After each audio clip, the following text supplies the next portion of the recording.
पाकिस्तान की लड़ाई थी, वो लड़ाई भारत पर भी आ गई है।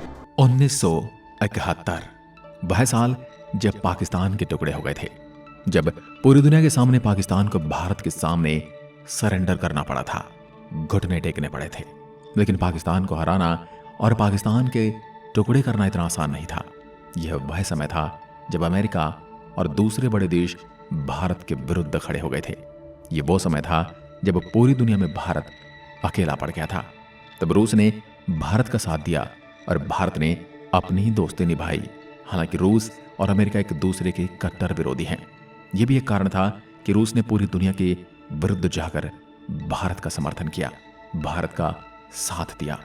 आज मैं आपको हमारे मित्र देश रूस के बारे में बताने वाला हूं, जिसने 1971 के भारत पाकिस्तान युद्ध में भारत का साथ दिया और पूरी दुनिया के विरुद्ध जाकर भी भारत से दोस्ती निभाई। कहा जाता है कि रूस भारत का सबसे बड़ा मित्र है, लेकिन क्या आप जानते हैं कि किस तरह से रूस ने 1971 की लड़ाई में भारत का साथ दिया था, जिस समय पूरी दुनिया भारत के विरुद्ध खड़ी थी और उस समय रशिया ही था जो भारत से अपनी मित्रता निभा रहा था। पाकिस्तान ने जब भारत पर बार बार हमला किया, पाकिस्तान हमेशा से ही भारत के टुकड़े करना चाहता है। 1971 के युद्ध से पहले बांग्लादेश पाकिस्तान का हिस्सा हुआ करता था, जिसे ईस्ट पाकिस्तान के नाम से जाना जाता है। पाकिस्तान के इस हिस्से में रहने वाले लोग हमेशा से ही पाकिस्तान के द्वारा कुचले जाते हैं। यह लोग चाहते हैं कि उन्हें पाकिस्तान के जुल्म सितम से आज़ादी मिल जाए। पाकिस्तान के लोग ईस्ट पाकिस्तान में रहने वाले लोगों को, वहां के नेताओं को बिल्कुल भी पसंद नहीं करते थे, उन्हें कोई अहमियत नहीं देते थे। इसलिए सरकार में ज्यादा लोग वेस्ट पाकिस्तान से ही चुने जाते थे, जिसकी वजह से ईस्ट पाकिस्तान के लोग वेस्ट पाकिस्तान से छुटकारा पाना चाहते थे। यही नहीं, ईस्ट पाकिस्तान में रहने वाले बंगाली लोगों को उर्दू को ही अपनी भाषा चुनने के लिए कहा जाता था, जिसके कारण वेस्ट पाकिस्तान यानी बांग्लादेश में विद्रोह होना शुरू हो गया। पाकिस्तान ने इन विद्रोह को दबाने के लिए बल का प्रयोग किया। पाकिस्तान अपने खिलाफ उठने वाली हर आवाज को दबा देना चाहता था। पाकिस्तान जहां एक और ईस्ट पाकिस्तान के लोगों पर जुर्म ढा रहा था, वहीं दूसरी ओर भारत पर हमले की फिराक में था। पाकिस्तान को लगता था कि वो भारत को दोनों तरफ से घेर लेगा। पाकिस्तान को यह भी डर था कि ईस्ट पाकिस्तान के विद्रोहियों को भारत मदद कर रहा है।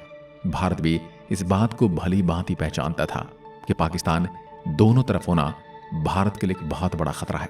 इस तरह से भारत दोनों तरफ से दुश्मन से घिर जाता है। पाकिस्तान को लगता था कि वह 1948 की भांति भारत के कुछ हिस्से पर अपना अधिकार कर लेगा। तब तक अमेरिका बीच बचाव करेगा और जीते हुए उससे उसके कब्जे में रह जाएंगे। लेकिन पाकिस्तान का यह दाव उल्टा पड़ गया, क्योंकि इंदिरा गांधी एक सजग नेता थी और उन्होंने पाकिस्तान को ऐसा सबक सिखाया कि जिसे पाकिस्तान कभी नहीं भूल पाएगा। पाकिस्तान को अपनी आधी जमीन और सेना खोनी पड़ी। दूसरे विश्व युद्ध के बाद यह सबसे बड़ा मिलिट्री सरेंडर भी था। पाकिस्तान युद्ध की तैयारी कर चुका था। अमेरिका जानता था कि भारत और पाकिस्तान का युद्ध होता है तो भारत आसानी से जीत जाएगा, जिससे एशिया में उसका प्रभाव कम हो जाएगा। पाकिस्तान भी इस बात को जान चुका था कि अमेरिका युद्ध में भारत का साथ नहीं देगा। पाकिस्तान के हौसले बुलंद हो चुके थे। भारत ने जब अमेरिका से मदद मांगी तो अमेरिका ने साफ इनकार कर दिया। 3 दिसंबर की रात को पाकिस्तान की तरफ से भारत पर हमला कर दिया गया। भारत इसके लिए पूरी तरह से तैयार था। पाकिस्तान ने भारत की 11 एयरवेज पर हमला कर दिया। 4 दिसंबर को भारत की तरफ से भी लड़ाई की औपचारिक घोषणा कर दी गई। यह पहली लड़ाई थी जिसमें भारत की तीनों सेनाएं एक साथ लड़ी थी और बहुत जल्द पाकिस्तान का 15,010 किलोमीटर का क्षेत्र अपने कब्जे में कर लिया था। लेकिन यह लड़ाई भारत के लिए आसान नहीं थी, क्योंकि अमेरिका इस लड़ाई में पाकिस्तान के साथ था। वह चीन को अपने साथ मिलाकर भारत को दबाना चाहता था। उसे डर था कि कहीं ईस्ट पाकिस्तान की आज़ादी में भारत का हाथ रहा तो भारत बड़ी शक्ति बनकर उभरेगा। साथ ही एशिया में रूस का प्रभाव भी बढ़ने लगा। अमेरिका के द्वारा पाकिस्तान का साथ दिए जाने का कारण यह भी था कि पाकिस्तान अमेरिका के द्वारा बनाए गए 2 मिलिट्री संगठनों सेंटो एंड सेटो का हिस्सा था। अमेरिका बांग्लादेश से भारत में आने वाले रिफ्यूजी की समस्या, वहां के लोगों पर हो रहे अत्याचार और उनकी आज़ादी को लेकर भारत का साथ नहीं दिया जा रहा था, बल्कि वह चीन के साथ मिलकर भारत पर दबाव बनाने की फिराक में था कि वह ईस्ट पाकिस्तान यानी बांग्लादेश के मुद्दे से दूर रहे। ऐसे में इंदिरा गांधी ने एक कठोर कदम उठाते हुए 9 अगस्त को सोवियत यूनियन के साथ शांति, भाईचारे और सहयोग की संधि पर हस्ताक्षर कर दिए, जिससे अमेरिका पूरी तरह से भारत के विरुद्ध हो गया। 3 दिसंबर 1971 को पाकिस्तान ने भारत पर हमला किया।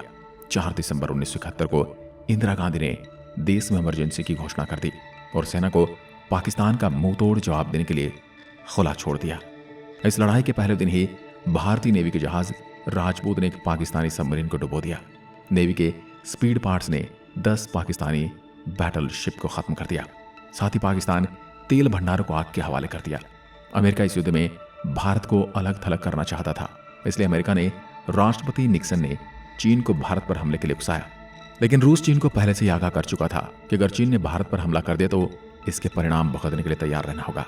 पाकिस्तान के सैनिक इस आस से लड़ रहे थे कि उन्हें कहा गया था कि चीन भारत पर हमला कर देगा तो भारत की सेना का उनकी ओर आगे बढ़ना मुश्किल हो जाएगा।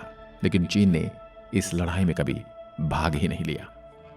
अब जानते हैं अमेरिका का भारत पर दबाव। 9 दिसंबर को अमेरिका के राष्ट्रपति निक्सन ने एयरक्राफ्ट कैरियर USS एंटरप्राइजेस को बंगाल की खाड़ी में भेज दिया ताकि भारत को डराया जा सके। उस समय तक अमेरिका को लग रहा था कि चीन भारत पर अटैक करेगा, इससे भारत को चारों ओर से घेरा जा सकेगा। इस तरह भारत पाकिस्तान की ओर बढ़ना बंद कर देगा। लेकिन चीन रूस की धमकी की वजह से युद्ध में नहीं कूदा। 10 दिसंबर को ब्रिटेन का एयरक्राफ्ट कैरियर ईगल भी भारत को घेरने की रणनीति से चल पड़ा। अब जानते हैं 1971 की जंग में रूस ने क्या किया। तब रूस भी जहाजी बेड़े के साथ बंगाल की खाड़ी में उतर गया और ब्रिटेन के एयरक्राफ्ट कैरियर ईगल पर नजर रखता गया। रूस ईगल का मुकाबला करने के लिए अपने nuclear submarine anti ship missile को भी उतार देता है। रूस के इस रुख को देखकर ब्रिटिश सेना पीछे हट जाती है। रूस अमेरिका के एयरक्राफ्ट कैरियर का रास्ता भी पूरी तरह से रोक लेता है। उनका एक ही लक्ष्य रहता है कि अमेरिकी जहाज किसी भी भारतीय मिलिट्री बेस को निशाना न बना सके। रूस की हर मिसाइल के निशाने पर अमेरिकी एयरक्राफ्ट था।